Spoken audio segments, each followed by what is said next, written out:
이거 봐, 한국에 오니까 딱 보이잖아요. 한국 사람들이 억눌려 있는 걸까요? 아니면 캐나다가 자유로운 것이었을까요? 저는 한국 편을 들고 싶은데 여러분들 생각은 어떠신가요? 저는 교환학생 자격으로 한국에 오게 되어 공부했던 캐나다 학생 세라라고 합니다. 제가 직접 경험하고 겪어본 한국의 모습은 그야말로 정말 대단했다고 밖에는 표현할 다른 말이 없을 것 같습니다. 물론 제가 바라본 한국의 모습은 대부분 제 또래의 학생들이 했던 행동들이었지만 그런 한국 학생들의 문화나 그와 별다르지 않은 한국의 기성세대 문화 모두 통틀어서 저에게 정말 새롭고 즐거운 경험을 하게 해준 한국에 감사한 마음을 가지고 있고요. 한국으로 가기 전부터 이미 기대감에 가득 차 있던 상태이기도 했고 그 기대에 부응할 만한 한국의 좋은 모습들을 많이 보고 왔습니다. 그리고 무엇보다도 한국에서 겪었던 제 또래의 한국 학생들의 모습을 보고 그것들을 따라해봤던 경험들이 잊혀질 것 같지 않습니다.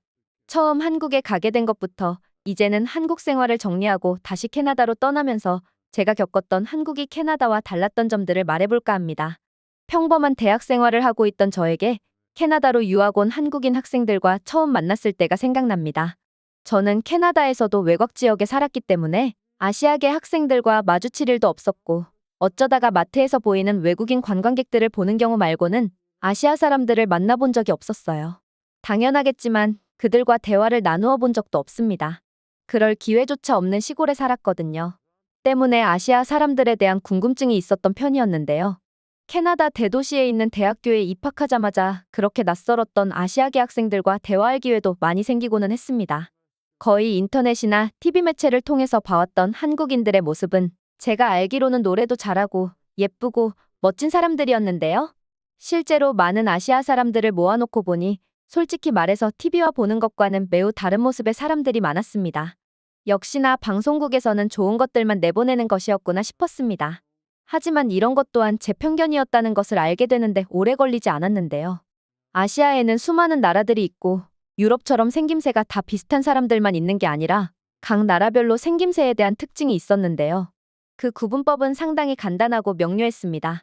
키 크고 피부 하얗고 잘생기거나 예쁘면 한국인이었다는 것이죠. 이 공식은 어딜 가나 통했으며 가끔 아닌 경우가 있었지만 대부분의 아시아계 학생들은 한국인 친구들이 아시아에서 가장 부러운 외모를 지녔다며 부러워하는 게 일반적으로 통하는 상식 같았습니다. 아시아의 다른 나라 출신들의 친구들을 보면서 재미있는 특징도 발견했는데요. 대부분의 상황에서 부끄러움을 타는 바람에 나서기 어려워하고 힘들어하는 친구들은 대부분 일본인 친구들이었으며 한국인 친구들은 갑작스럽게 강당에 올라가야 할 상황이나 자신의 끼를 뽐내야 하는 자리가 있을 때마다 부끄러워하는 기색 없이 당당하게 자기 의견을 펼치거나 심지어 강당에서 노래를 불렀던 학생도 있었어요. 물론 강당에서 노래를 하는 것은 시험이 끝나고 가벼운 마음으로 첫 수업이 시작되었을 때였지만 말이죠. 그만큼 비슷한 아시아계 사람들의 생김새 속에는 각각 다른 특징 그리고 각각 다른 성격들을 가지고 있었습니다. 여기서 그치지 않고 한국인 학생들은 어디를 가나 인기 있는 편이었는데요. 최근 몇 년 사이 한국 문화가 북미 대륙에도 아주 넓게 퍼지게 되었는데요. 음식 문화를 시작으로 다양한 한국 문화들이 알려져 있는 상황이라 많은 사람들이 인터넷에서 정보를 찾아보기보다 확실하게 학교에서 쉽게 만나볼 수 있는 한국인 친구들에게 찾아가서는 늘 물어볼 것들이 많았고 한국인 친구들은 성실하게 대답도 해주었으니까 말이죠. 매워서 먹기 힘들지만 한번 빠지면 중독에서 빠져나오기 어려운 떡볶이라는 음식이 있는데요. 인터넷에서 레시피를 찾아보고 따라해봐도 맛있다는 생각이 들지 않았는데 한국인 친구들의 손길이 닿기만 하면 기존에 맵기만 해서 엉망이던 음식도 어느새 맛있게 변하기도 하고요. 그리고 대중가요의 중심에 있는 BTS 노래를 같이 듣거나 따라 부를 때도 한국인 친구들과 함께 있으면 더 흥이 나는 기분이었습니다. 매일같이 학교에서는 한국인 친구들과의 교류가 끊이지를 않았고 이제는 오히려 한국인 친구들이 없으면 심심한 분위기까지 되었는데요. 그냥 학교에 공부하러 다니면 그만인데 무슨 그렇게 친구들과 교류가 많고 음식도 같이 해먹는지 여쭤보시는 분이 계실까봐 한 가지 사실을 하나 더 말씀드려보자면 저는 대학교 기숙사에서 생활하고 있고요.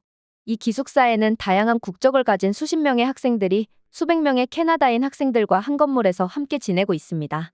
그리고 제가 말씀드린 모든 일들은 이 기숙사 안에서 일어나는 일들이었습니다. 매일같이 하루도 빠짐없이 다양한 친구들과 같이 생활하는 기숙사에서 다른 친구들과의 교류는 너무나 필수적이고 빠질 수 없는 대학 생활의 일부분이었거든요. 그리고 이 기숙사에는 이렇게 친구들과의 좋은 추억들만 있는 것은 아니었습니다. 이 기숙사는 매일같이 사건 사고가 끊이지를 않았는데요. 여자 기숙사인데도 자신의 남자친구를 몰래 데리고 오거나 어디 클럽에서 만난 신원불분명의 남자를 데리고 오기도 해요. 그리고 대부분 그런 일들은 옆방이나 같은 층의 다른 학생들에 의해서 사감님께 바로 신고가 들어가고 그들이 눈치채기 전에 방을 급습해내면 금방 잡아내고는 했죠. 물론 그 눈을 피해서 몰래 남자를 들였다가 몰래 내보내는 일들을 성공했던 사례들이 있을 것이고 때문에 이런 짓거리는 좀처럼 멈출 줄 모르는 짓거리가 되었습니다. 한 번은 술에 너무 취한 채로 남자를 몰래 데리고 왔다가 공용 샤워실로 들어온 정체불명의 남자는 경찰에 의해서 체포되기도 했어요. 아무런 문제가 되지는 않겠지라고 쉽게 생각했다가 졸지에 불법 침입으로 범죄자 신분이 되어버린 남자들도 많습니다. 사소한 욕심과 즐거움 때문에 자신의 인생을 망쳐버리는 경우에 해당하죠. 그리고 그 남자를 데리고 온 여학생은 그 남자의 인생을 책임져 줄 것도 아니면서 이런 짓들을 자행해오고 있었습니다. 그리고 이런 민폐를 끼치는 상황은 이것만이 다가 아니었는데요. 많은 학생들이 거주하고 있는 이 기숙사 건물에서 조심스럽게 행동하는 게 기본적인 예의인데도 불구하고 기숙사방을 마치 자신의 개인 연습실처럼 생각하는지 염치 없이 악기를 연주하는 여학생이 있는가 하면 또 노래 연습한다고 화장실에서 신나게 소리 질러대는 학생들이 있고 그런 것들 때문에 매일같이 싸움이 생기는 일들이 벌어지고는 합니다. 남들은 알 수 없는 기숙사 거주 학생들의 만행들은 정말 소름이 돋을 정도로 나쁜 일들이 많이 있습니다. 게다가 이 건물에는 한국인 유학생들을 포함해서 많은 국적의 학생들이 거주하고 있는 기숙사인데 손님이라고 칠 수 있는 외국인 유학생들에게 캐나다인으로서 정말 망신스러운 모습을 보여주는 것들이 참 안타까웠습니다. 사실 처음에는 한국인 친구들에게 이런 모습을 보여준다고 해서 캐나다 사람들의 인격이 떨어진다거나 캐나다 사람들이 망신을 받고 있다라는 생각을 한 적이 없는데요. 왜냐하면 이런 기숙사라는 특성상 저런 진상짓을 하는 사람들은 국적 불문, 어느 나라 기숙사에서나 일어날 수 있는 일들이라고 생각했기 때문이에요. 하지만 그것 또한 저희 잘못된 편견이었다는 것을 알게 되었는데요. 한국인 친구들과 이야기하던 중에 한국에서 대학교 생활을 하다가 이곳 캐나다로 교환학생으로 온 민지라는 친구가 말하기를 자기도 한국 대학교에서 기숙사 생활을 경험하다가 이곳으로 왔는데 이렇게 캐나다 기숙사처럼 개판이지는 않았다며 정해진 출입 금지 시간을 넘어서 오거나 자기가 다니던 한국 기숙사에서는 요리가 금지되어 있는데 몰래 간단하게 요리하다가 걸린 정도에 그치지 이렇게 남자를 데리고 와서 주변 학생들에게 못 볼 꼴을 보여준다던가 기숙사 방을 개인 연습실로 생각해서 소음을 유발시킨다던가 하는 일들이 없다며 말이죠. 게다가 옆방과 사이좋은 친구가 아니라 원수가 되어버리는 지경에 도달하는 이곳 캐나다 기숙사 문화를 이해할 수 없다는 말도 함께요. 그리고 원래 여자 기숙사는 냄새가 거의 안 나고 향기 날 것 같다는 편견을 가지고 있는 일반 사람들이 많잖아요. 하지만 여기 캐나다 기숙사는 몇 달을 안 씻는 것인지 모를 만큼 심하게 냄새가 나는 여학생도 있다는 게 정말 문화 충격이라는 이야기를 하기도 했어요. 방 청소를 5주간 해서 분기별 기숙사 점검 때 사감님에게 적발돼서 대형 쓰레기 봉지 10개씩 가득 채워서 청소하는 일은 한 번도 한국에서는 겪어본 적이 없다며 말이죠. 그러면서 한국인 친구 민지는 캐나다 기숙사는 정말 다이나믹한 기숙사라며 이것 또한 지나고 보면 추억 아니겠냐고 애써 돌려 말했지만 사실 캐나다 사람들의 추태를 그대로 보여준 느낌이라서 기분이 좋지만은 않았습니다. 그러면서 민지의 말대로 한국에서는 정말로 이렇게 다양한 추태를 부리는 사람들이 없는지 의심이 되기도 했어요. 마음속 한구석에 민지의 말에 대해서 의심을 가지고 있다가 인문학 교양 수업 시간에 한국에 대한 이야기를 듣게 되었는데요.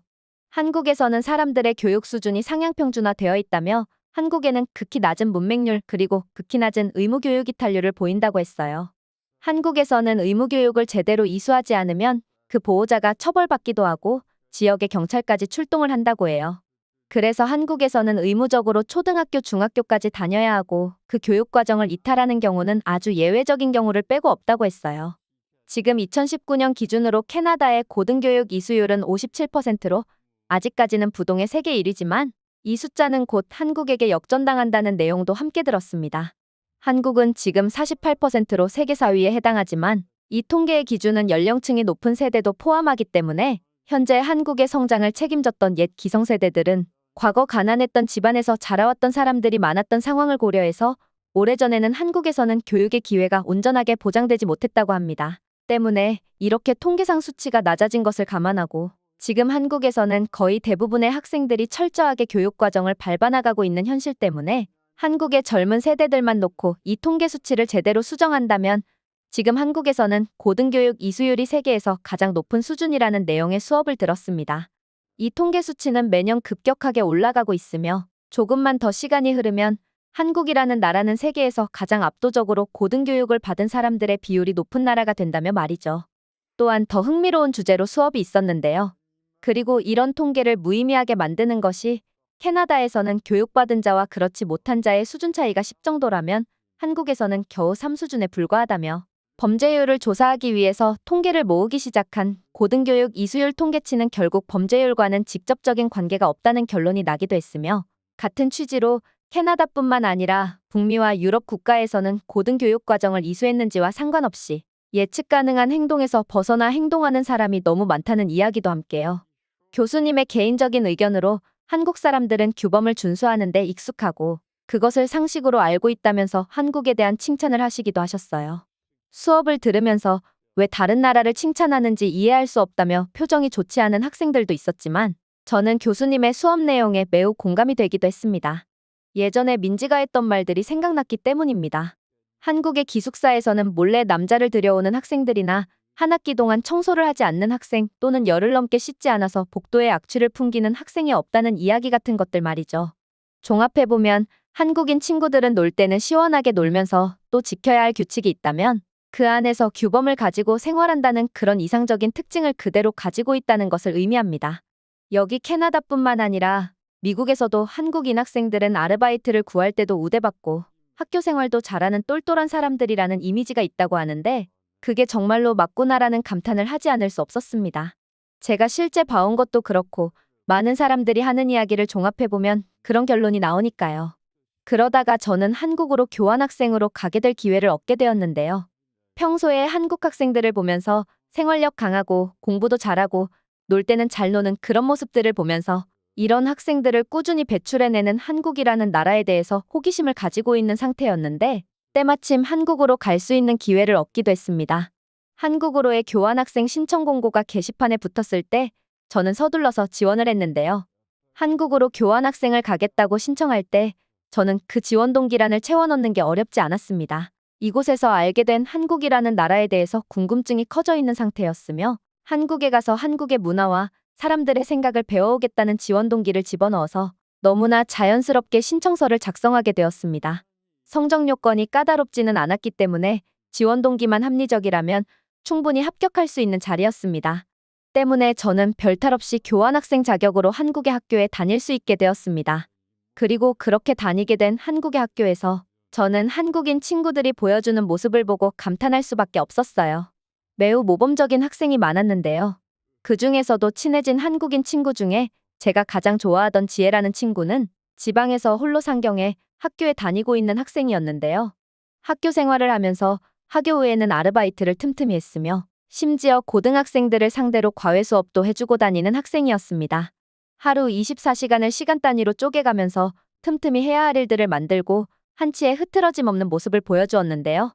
한국에서는 지혜뿐만 아니라 시간 단위로 하루를 쪼개 쓰는 그런 생활을 하는 한국의 대학생들은 많이 보였습니다. 이런 한국의 대학생들 모습을 볼 때면 캐나다에서 본능대로 행동하는 것밖에 할 줄 모르는 학생들과 비교할 수밖에 없었는데요. 기숙사에 몰래 남자를 데려오고 반입금지 물품인 술을 가지고 와서 취할 때까지 마시는 그런 몰상식한 행동을 할 한국 학생들이 아니었습니다. 이제 막 고등학교를 졸업하고 누구도 잔소리를 하지 않고 아무것도 가르쳐주는 사람이 없는 냉정하고 차갑다고 느껴지기까지 하는 사회라는 곳에 첫 발을 내디딘 20대 초반의 학생들치고 성숙했다고 해야 할까요? 저는 한국에 있는 동안 그 친구들의 생각과 행동을 배워서 돌아가기만 해도 큰 성공을 거두는 것이라는 생각이 들었습니다. 비록 저는 한국에서 아르바이트를 하지는 않았지만 수업 시간이 끝나고 할 일 없이 쉬는 게 아니라 틈틈이 공부도 열심히 하고 학점 관리도 해보고요. 그리고 봉사단체에 찾아가서 틈틈이 봉사하는 일도 해봤어요. 몸을 쉬지 않고 부지런히 움직이는 만큼 몸은 피로해져 갔습니다. 반면에 내 마음속의 교양이 하나씩 쌓이는 느낌을 받았어요. 그리고 한국의 대학생들의 모습을 보고 저도 양심적으로 행동하고 비도덕적인 일탈 같은 것을 하지 않으려고 노력하기도 했고요. 여러모로 한국에서 살고 있다는 그 자체만으로도 저는 더 성숙한 사람으로 만들어지고 있다고 생각하기에 충분했습니다. 그렇게 부지런하게 살아온 한국에서 1년의 시간은 너무나 소중합니다. 이제는 한국을 떠나야 하는 상황이 되었지만 한국에서 보고 온 것들을 잊지 않으려고 합니다. 한국을 경험하기 전 캐나다 기숙사에서 생활할 때 주변에서 상식 밖의 행동을 하고 있으면 나도 저렇게 해도 되나? 저 정도까지는 용인이 되는 것인가? 라는 고민이 되었던 마음 대신에 이제는 옳고 그름을 알게 되는 그런 판단도 명확하게 서 있고요. 남 눈치 안 보고 마음대로 행동해도 개성이라고 치부하며 그냥 그 사람의 자유라고 인정해버리는 캐나다 문화의 습관이 반드시 좋은 것만은 아니라는 생각이 들기도 했는데요. 가끔은 마음대로 행동하고 폐를 끼치는 행동을 하는 사람이 있어도 저 사람은 저 사람이고 무슨 행동을 해도 캐나다는 자유주의 국가이니까 신경 쓰지 말아야겠다라는 말로 좋게 포장을 해버리는 경우를 경계해야겠다고 생각하기도 했으며 좋게 포장된 말 때문에 민폐에 대해서 방관자가 되어버리는 캐나다의 현실을 볼 때 모든 사람들이 한국에서 질서정연하고 민폐를 끼치지 않으려고 노력하는 것을 배워야 한다는 것을 주제로 삼아서 캐나다 학교로 돌아갔을 때 발표 수업 시간을 활용해 이와 관련된 내용으로 발표도 해볼까 합니다. 물론 저는 그 발표를 준비하면서 저에게 공격성으로 질문을 하는 캐나다 학생들의 질문을 방어하기 위해 답변도 준비해야겠지만요. 흔히 자유롭게 행동하지 못하는 아시아 국가 사람들을 목장에 갇혀있는 말로 표현하고 방목하여 길러지는 말들을 부러워하는 눈빛으로 본다는 표현을 해가면서 저를 공격할 게 뻔하지만 가장 빠른 경주마도 방목하는 드넓은 초원 가운데 자신의 집이 있다며 무턱대고 설쳐대는 야생마보다 경주마의 가치가 뛰어난 것은 갇혀있는 목장이라는 곳에서 관리를 받기 때문이라고 반격해볼까요? 분명히 한국과 캐나다 두 나라 사람들이 생각하는 방식 중 누구 한쪽이 무조건 옳다고 생각하는 것은 아니지만 저는 한국에서 지켜지는 규범들과 남에게 피해를 끼치지 않으려고 자신의 행동을 자제하는 모습을 많은 사람들이 실천했으면 하는 바람이 있습니다. 한국적인 방식이 캐나다에도 보급이 된다면 더 아름다운 세상이 되지 않을까요?